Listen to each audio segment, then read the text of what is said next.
Hello guys, good evening. আমি Jayati, generation next শিক্ষা সমাধানের তরফ থেকে আমাদের চ্যানেলে তোমাদেরকে স্বাগত। আজকে আমি যে কলেজটি সম্পর্কে তোমাদের কিছু বিস্তারিতভাবে বিবরণ দেবো এই ভিডিওটার মধ্যে, সেই কলেজটির নাম হলো Shri Ramakrishna institute of medical science and Shanaka hospital.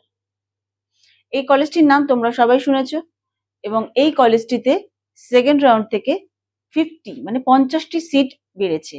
তো সেই নিয়ে এই কলেজটিতে আজকে আমরা এই পুরো ভিডিওটার মধ্যে এস্টাবলিশড, এর admission process, admission fees, hostel fees সমস্ত কিছু নিয়ে তোমাদেরকে আজকে আলোচনাটা করব।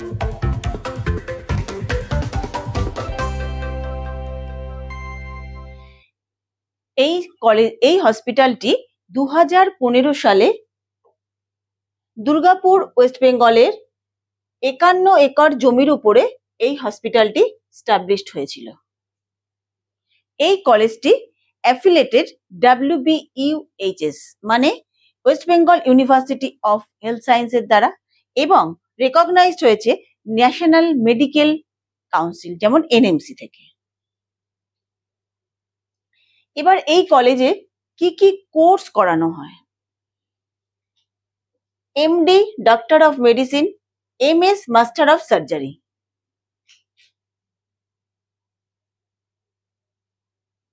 এবং এই কলেজে এই যে কোর্সগুলো করানো হয় তার ডিউরেশন মানে MBBS পড়ার জন্য প্রত্যেকটা কলেজে যেমন 5.5 বছরের কোর্স থাকে এবং তার মধ্যে 4.5 বছর তাদের এবং 1 বছর ইন্টার্নশিপ থাকে। এখানে এবছরে আগে ছিল 200টি সিট, এবছরে 50টি সিট বেড়ে দাঁড়িয়েছে 250টি সিট। এবার আসছি এই কলেজে ভর্তি হতে গেলে এলিজিবিলিটি কি লাগে। 10+2 মানে 12 পাস হতে হবে এবং অবশ্যই ক্লাস 12-এ ফিজিক্স, কেমিস্ট্রি, বায়োলজি থাকতে হবে, তার সাথে ইংলিশ। এবং minimum 50% marks of general, 40% marks of SC ST দের জন্য থাকে। এবং মিনিমাম এজ 17 বছর বাই 31 ডিসেম্বর অফ অ্যাডমিশন ইয়ার, মানে 17 বছর হতে হবে 31 ডিসেম্বরের মধ্যে। তোমাদেরকে সানাকা হসপিটালের স্টেট কোটার ফিস কত এবং সেটা অ্যাডমিশনের সময় তোমাদেরকে কত দিতে হবে সেই বিষয়ে বিস্তারিতভাবে জেনে নাও।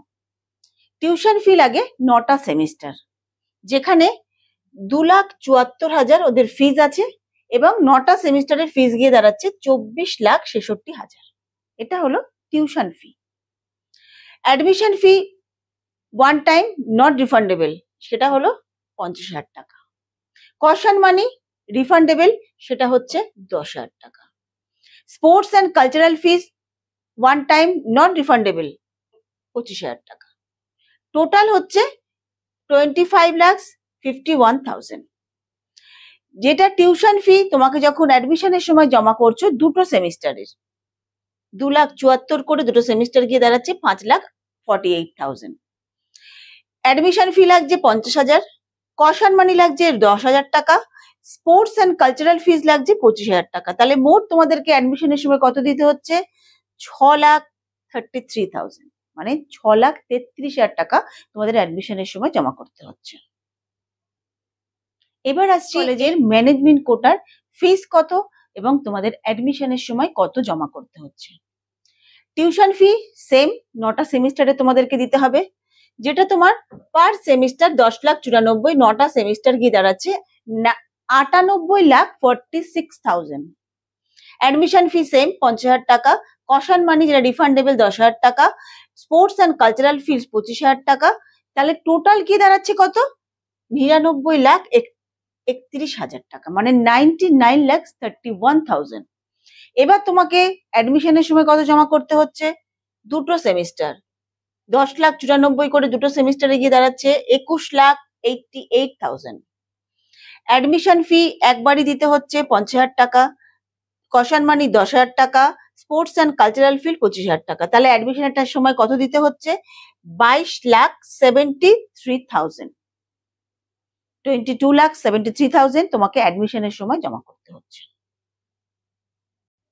এবং এখানে NRI কোটায় অ্যাডমিশন হয় এবং NRI কোটায় অ্যাডমিশনের জন্য কি কি ডকুমেন্টস লাগে, ফিস কত লাগে বা তোমাদেরকে ওখানে নেগোশিয়েট কিভাবে করতে হয় সমস্ত কিছু জানবার জন্য আমাদের স্ক্রিনে দেওয়া কন্ট্যাক্ট নাম্বারে যোগাযোগ করো, কল করো বা হোয়াটসঅ্যাপ করো, যেটা তোমাদের সুবিধা হয়। তো আমরা তোমাদেরকে ডিটেলসে সবটা জানিয়ে দিতে পারো এবং গাইড করে দিতে পারবো। এবার আসছি হস্টেল ফিজ। ট্রিপল শেয়ারিং মানে 3 জনে যদি নন এসি রুমে থাকো তাহলে 1,60,000 করে পড়ছে পার অ্যানাম, মানে প্রতি বছর 1,60,000 করে পড়ছে। ট্রিপল শেয়ারিং এসি রুম মানে যারা 3 জন মিলে এসি রুমে থাকতে চাইছো তাদের পড়ছে 2,20,000 পার অ্যানাম। যারা 2 জন থাকছো এসি রুমে তাদের পড়ছে 3 লাখ করে প্রতি বছরে, আর ফুডিং আছে 90,000 টাকা। এখানে র্যাঙ্ক বেস কাউন্সিলিং, ম্যানেজমেন্ট কোটায়, স্টেট কোটায় কিভাবে অ্যাডমিশন নেবে, কি ডকুমেন্টস লাগবে, ব্যাংক গ্যারান্টি বন্ড কিভাবে ম্যানেজ করতে হবে, বা ফার্স্ট টাইম ফিস কত লাগবে, ডিসকাউন্ট কত % করা যাবে, সমস্ত কিছু বিষয় আমরা তোমাদেরকে জানিয়ে দেব এবং তোমাদেরকে গাইড করে দেব। এখানে হসপিটাল ফেসিলিটিস কি পাচ্ছ? 1100 বেডের হসপিটাল, তাহলে বুঝতে পারছো নিশ্চয়ই হসপিটালটা কতটা বড় হতে পারে। বা 12 মেজর অপারেশন থিয়েটার,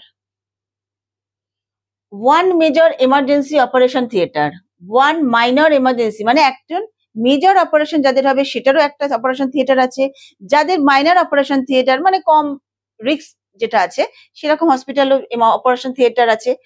5টা মাইনর অপারেশন থিয়েটার মানে কম রিস্ক যেটা আছে। 2টো লেবার রুম আছে, ICU, ITU, ICCU, NICU, PICU and SICU, সমস্ত কিছুর ফেসিলিটি তোমরা এখানে পাচ্ছ। এবং এখানে যেটা ওয়েস্ট বেঙ্গলের কোনো প্রাইভেট কলেজে নেই, এই কলেজে আছে, যেটা cancer hospital and research centre for এই ক্যান্সার কেয়ার ট্রিটমেন্ট। এখানটায় তোমরা যে কোনো পেশেন্ট পেয়ে যাবে, যেটা এই সানাকা হসপিটালেই তোমরা কিন্তু পাচ্ছ। অন্য কোনো কলেজে, প্রাইভেট কলেজে কিন্তু এই ক্যান্সার ট্রিটমেন্টটা হচ্ছে না। এখানে কিভাবে অ্যাডমিশন নেবে?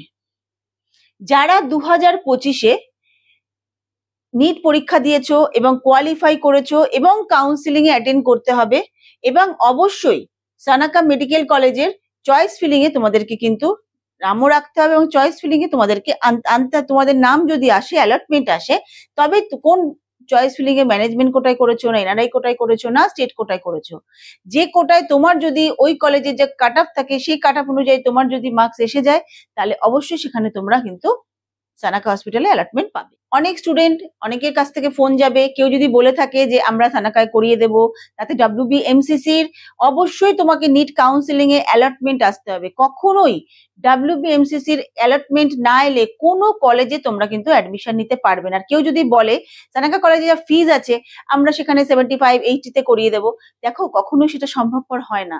একটা কলেজে যা ফিজ আছে সেখান থেকে কিছুটা নেগোশিয়েট হয় হয়তো, কিন্তু তাই বলে 15 লাখ 20 লাখের কখনো নেগোশিয়েট করা যায় না। যারা সেই সব ফাঁদে কখনোই তোমরা পা দিও না। তোমরা সমস্ত বিষয় জেনুইন ভাবে জানতে গেলে আমাদের জেনারেশন নেক্সটের স্ক্রিনে দেওয়া কন্ট্যাক্ট নাম্বারে অবশ্যই যোগাযোগ করে বা হোয়াটসঅ্যাপ করো, আমরা তোমাদেরকে সম্পূর্ণ বিষয় গাইড করে দেবো। Thank you.